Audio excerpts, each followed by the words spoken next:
Alright, so let's start with part 1. I have briefed you about the course and all everything, right? Now a brief history of WebDriver. Yes, this is important. Before you actually start learning WebDriver, you should know how it started, how everything started. Nobody wanted to make a tool like this, but you know, way back years, like in, I guess in 2003 or 4, somebody in a company known as ThoughtWorks, he was trying to do manual testing and he was quite frustrated doing manual testing again and again, testing the functional test cases.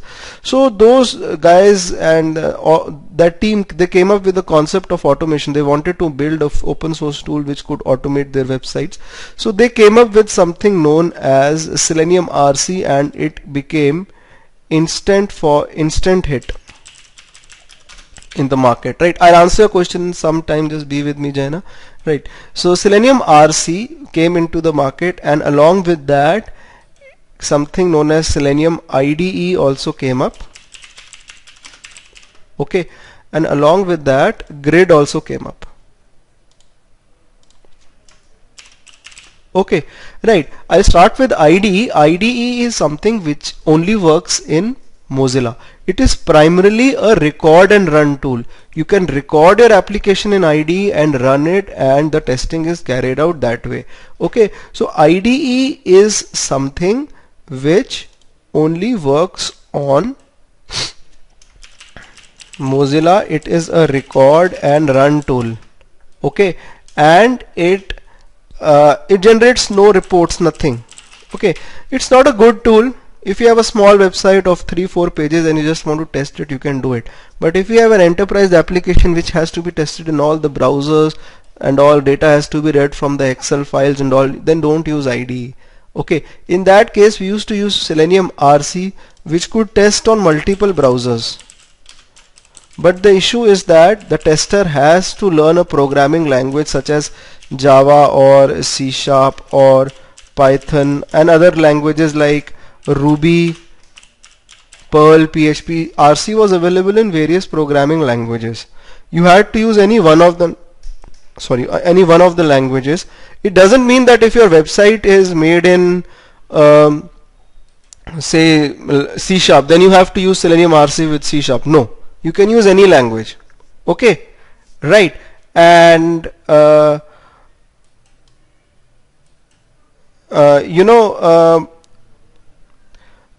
the problem with RC was that, you know, there used to be a server which you used to start, okay, which you used to run and through the command prompt. Okay, it was a very hectic process.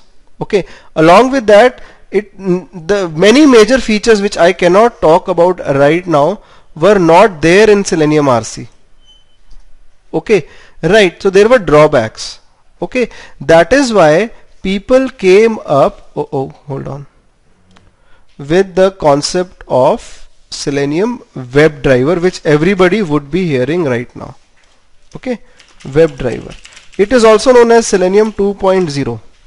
okay, RC is known as 1.0.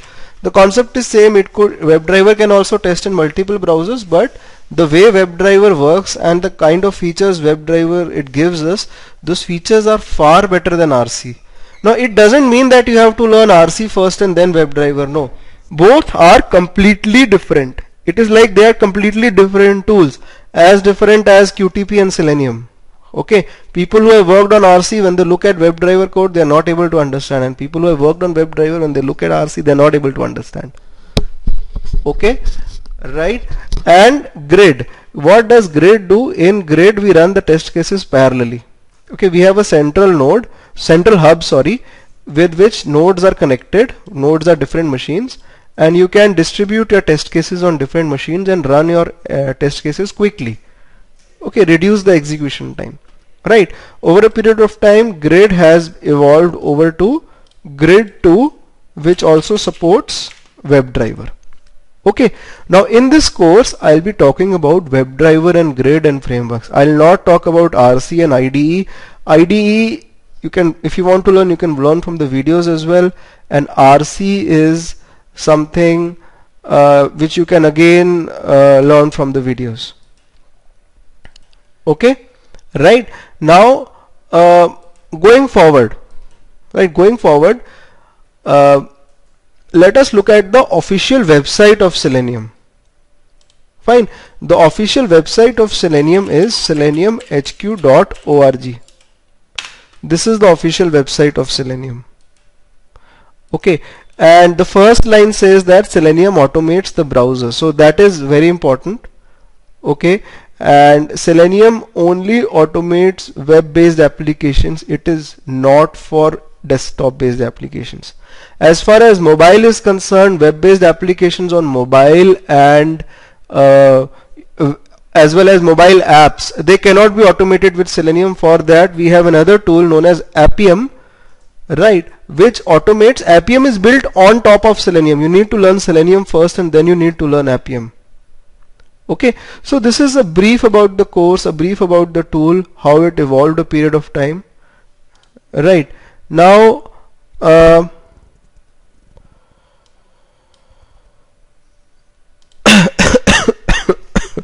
I'm sorry. Now moving ahead, introduction to Java. Yes, so the first thing which you need to learn is Java language. You need to install Java. As you have joined the WebEx conference, I think everybody has installed Java. Okay, if you have still not installed Java, you can go to Google and just type download Java. Okay, what is Selendroid? This is the question being asked. Okay, Selendroid is again a tool for testing mobile apps, but don't think that it is something related to Selenium. It is very unstable tool. I worked on it, I've burnt my hands. It is not at all stable. There are a lot of bugs on that tool, right? And you know, it's in mess right now. That tool is in mess. Appium is a way better tool than Selendroid. Okay, right, now you can download Java, and if you have a 64-bit machine, please download JDK. These days everybody has got 64-bit machine. Okay, so if you go to download over here, and if you go to this link, then you can download for Windows 64-bit, 32-bit, or for Mac OS as well. If you have Mac OS, alright, you can accept the conditions and simply install it. It's an exe file, right? And now after installing Java, you need to install Eclipse. Okay, so Siva, I'll answer a question. Just send me an email. I'll answer the payment details to you on the email. I don't want to talk about that right now because I'm in the middle of training, right? You can send me an email. Okay, I'll tell you by the end of the course how you can pay for the course. Okay, I'll give you the link. Okay, now the second thing is you need to download Eclipse. You need to go to google.com, okay, and say download Eclipse, right? Eclipse is editor for Java. Inside Eclipse you write all your Java code and all. So you can go to Eclipse downloads and you can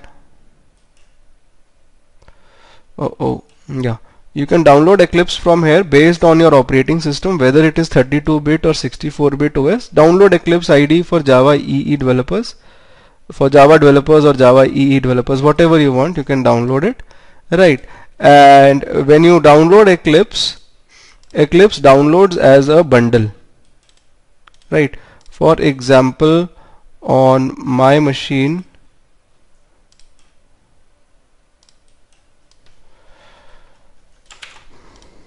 this is Eclipse.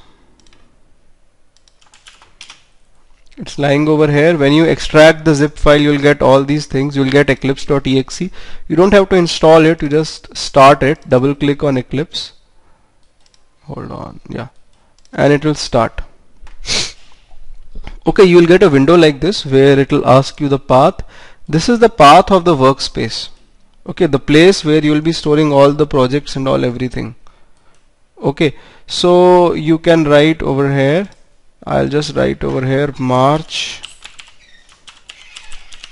weekend 2015. Okay,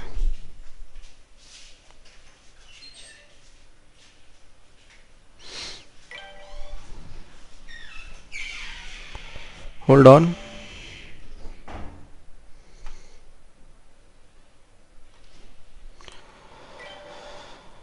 let it start.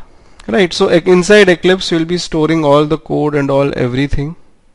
Right, now over here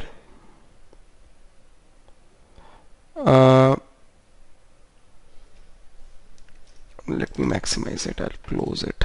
Right, so over here this is Eclipse. Right, you close the welcome screen, fine, and after that you close this outlining as well, everything. Right, so over here on the left hand side we'll be storing the projects. Okay, in the middle section we will be having the code and all, we'll be writing the code, and at the bottom we'll be seeing the output. This is a simple description. Okay, so to start with, right, let me make a simple Java project. Look, Java is very important. Don't skip Java. People, what the primary mistake they do is that while learning Selenium, they don't concentrate on Java. They directly search on the internet, try to write the Selenium code.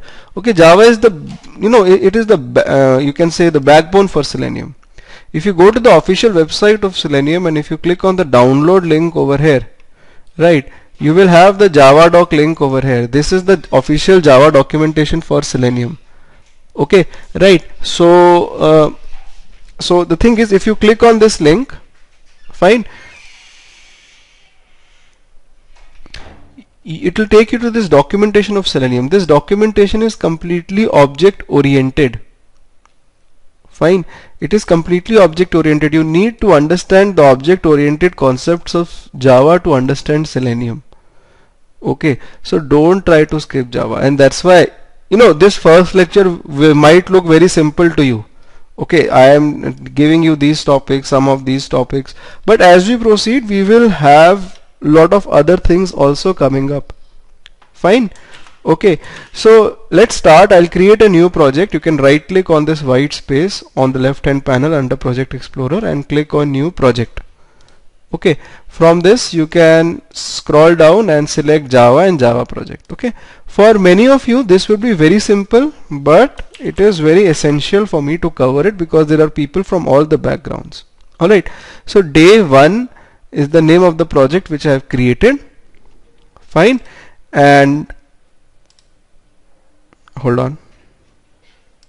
Right, now over here if you expand this day 1 project, okay, right,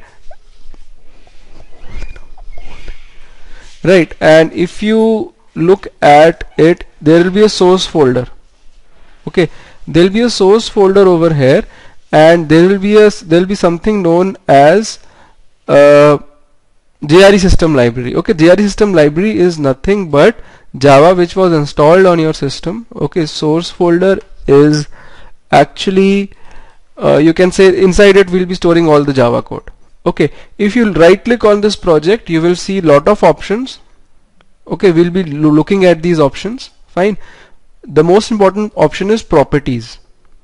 Okay, if you go to this option, you will under resource you will have the location of the project.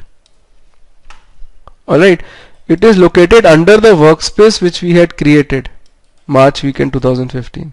Right, so if I copy this and if I go over here, okay, so this these all things would be visible to you. Okay, out of which you would be able to easily map the source folder. Rest of the things are not available in Eclipse. Okay, I'll talk about everything, just be with me. Fine, so now inside my source folder in Eclipse I will right click and create a new class, right, known as first program. Class means a Java file. New class, I'll again repeat, right click, new class. Alright, and I'll call it first program. Most of you would be knowing about this. Okay, just be with me and click on this checkbox public static void main and finish it, and you will see this page coming up, this small window coming up. Right, I'll just increase my font size. Hold on.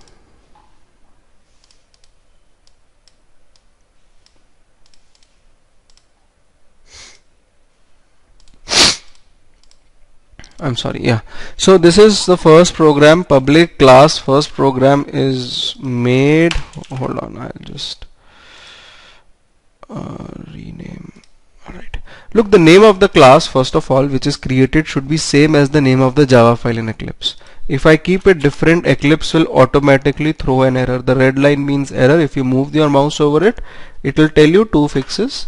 That is, either rename the Java file or rename this class. Okay, right. So make sure that this is the primary rule in Java. Public static void main. Now what is public, what is static? Okay, I cannot explain you right now, but as we proceed with the course, okay, if you look at the course, when we start off with the concepts of understanding static, non-static over here, you will come to know. Okay, so for time being, just accept these things as they are. Main is a function. I am assuming you know what a function is. Main is a function in which the control comes up for the first time when you run your program. Alright, if you can declare integer int I equals to 100 over here, string s equals to hello over here. I am assuming that you know the basics of programming, what integer is, what string is. If you don't know, then I would suggest you to just get the access to the videos first on the website and then pay the remaining fees and join the class. Don't join the class directly. Okay, so I'm assuming basic things that you know these things. Alright, the command to print anything in Java is system.out.println. Okay, the shortcut is you type syso and hit control spacebar of keyboard. Okay, so inside it you can type learning Selenium. Okay, when you run this, this will print learning Selenium. You can run the program from this run icon on the top, this one, or you can right click on the Java file, select the option run as Java application. Okay, in the output in the console you will have learning Selenium printed. Okay, right. Now if you go to the physical location where the project was lying, under the source folder you would be able to see this Java program. You can open it maybe in a text pad or something and you'll be able to see it. Alright, fine. And under the bin folder you will see, you'll actually see the class file, dot class file. Okay, this dot class file, actually every Java file when you compile the program and you run it is converted into a class file. Every Java program. Suppose if I create another class over here, say print name.java, and I just write over here system.out.println Selenium. Okay, and I run this, so it prints Selenium, and if you look at your bin folder, you will have print name.class file generated corresponding to the Java file print name.java in the Java source folder. Okay, right. So what is this concept? What is the concept of class file? It's very important for you to learn this. Okay, if I open up the class file, you'll not be able to understand anything. Okay, it's not even byte code. Some people say that it's got the byte code 1010. No, that's not the case. Okay, look, this class file first of all is something like an exe file, but it is platform independent. I can execute this program by keeping this class file on a Mac OS or on any other operating system, on Linux as well. That is why Java is a platform independent language, and that is why Selenium with Java is very famous, because you can make the code on Mac, run it on Windows, and run it on any operating system. You can say you are not dependent on any OS. If you talk about QTP is dependent on VB scripting and it works on Windows. Lately they have also introduced support for Mac. I am not sure how successful is that. Okay, but yes, Selenium in this case is very successful because this class file can eventually be executed on any operating system. Okay, right. Now this class file is something which you deliver to the client. When even a developer is actually making the code, when we make the deployment, we actually deploy these class files on the server. When the developers say that they are making the deployment, what do? They deploy the class files on the server. Okay, now suppose there is a project. Fine. In that project you have got lot of class files.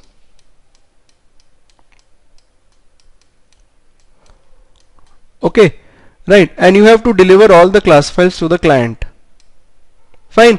So you don't deliver them individually, obviously you will not. You bundle all the class files together into a single file. That file is known as a jar file. Many of you must have heard the word jar. And this is what is delivered to the client, jar file. Okay, if you look at Selenium, or if you look at Java, this JRE system library which is installed in your Eclipse, which is already present in your Eclipse. Okay, because you installed Java, this came up from Java. Okay, if you expand this, you will have multiple jar files. These are the Java jar files. Whosoever made Java, okay, he gave us these jar files. We can use the internal functionalities of these jar files. Right, for example, if I write over here system.out.println new date. Okay, just don't get confused what is new over here or something. I am just writing over here new date, and if I simply run this program, it prints the current system date along with the time zone, year and all, everything. Right, now how did the date, where did the date come from? Date is one of the internal classes which is present somewhere in this jar file, and I have used that internal functionality. These jar files came onto my system when I installed Java. Okay, when I downloaded Java and I installed Java, these all class files, they came onto my system. Okay, right. Now similarly you can download the jar files for Selenium from the Selenium website and include them in the project and use the features of Selenium jar files. These are the Java jar files. Okay, similarly you have got Selenium jars as well. Those jars are given by the people who made Selenium. Okay, now important thing to understand is that all the features, all the functionality is already done in Selenium. For example, just to print the date, the functionality is already there. Okay, what is new and all, we'll talk about that in some time, but I'm just trying to tell you that the functionality is there. Similarly in Selenium, everything is inbuilt. Okay, you can download the Selenium jars from the Selenium website. You can go to seleniumhq.org and click on the download link. Fine. Over here you can click on this download link for Java. The latest version is 2.44. Sorry, 4.5. It just came up 2-3 days back. And no, around 10 days back. It was on 26th of February it came up. Yeah. So not much difference. Okay, since 2.0 and 2.45, you know, major changes have been that the bugs have been fixed and few features have also been added. I will not deny that, but you know, it's not been a very drastic change. Like there was a change between 1.0 and 2.0. That kind of change is not there between 2.0 and 2.45. Okay, right. So majorly the bugs are fixed. Okay, now you can click on the download link and the jar files of Selenium would be downloaded onto your PC. Okay, just hold on. In my PC, hold on. When you download the jar files of Selenium, you'll get a folder like this. I have got 2.44 version. It doesn't matter. Okay, it will not matter. Fine. And if you open up this folder, you will find these two jars: Selenium Java 2.44.0.jar and Selenium Java 2.44 sources.jar. Sources.jar is actually nothing. You don't have to use it. This is the source code of Selenium. Selenium is the open source project. Those guys have also given you the code for Selenium. Okay, if I right click on this and I select the option extract to this folder, this is the Selenium project. Okay, they have given the source code as well, ThoughtWorks, and you will get the Java files corresponding to all the whatever they have in Selenium. Okay, right? Corresponding to every Java file a class file was generated, and all those class files are inside this single jar file, which I just told you that a jar file is nothing but combination of many class files. And along with this jar files, there are other jar files inside library folder. These are the supporting jars, you will need them. So you just need to include this jar, not the sources one, this jar and the jars under library into your project day one, and then your project would be Selenium enabled. Okay, for that the procedure is very simple. You right click on the project, go to the properties of the project. Okay, there would be various options on the left hand side. Go to Java build path. I am recording this session, you will get the recorded session as well. If you missed this, you can have a look at it on the recorded session as well. You go to Java build path and you will see 4 tabs over here. Go to the libraries tab.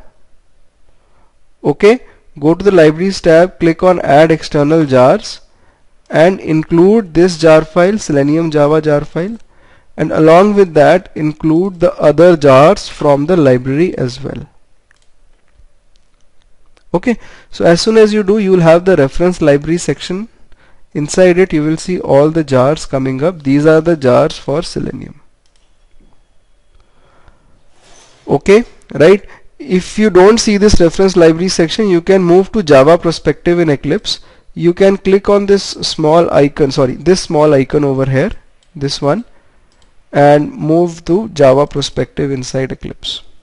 You will have the reference library section with the jar files. Okay, now you can use the internal features of these jar files. Everything is inbuilt inside Selenium. For example, if I write over here Firefox driver equals to new Firefox, out here I am creating the object of an internal class known as Firefox driver. What do you mean by object? I'll come over to it in some time. Okay, just explaining you. If I just write this line, this Firefox driver class is present somewhere inside these jars, or if I just write this, hold on, new Firefox driver, okay, and I run this, you will see that a blank Firefox window will open up in some time. You see that? Okay, so it is very simple. Everything is inbuilt. You don't have to worry. Okay, now to understand the inbuilt features, you need to understand the concept of object-oriented programming. So I'll not jump over to Selenium directly. I'll jump over to the concept of object-oriented programming in Java now, and then gradually I'll come over to Selenium. Okay, right? So hold on, I'll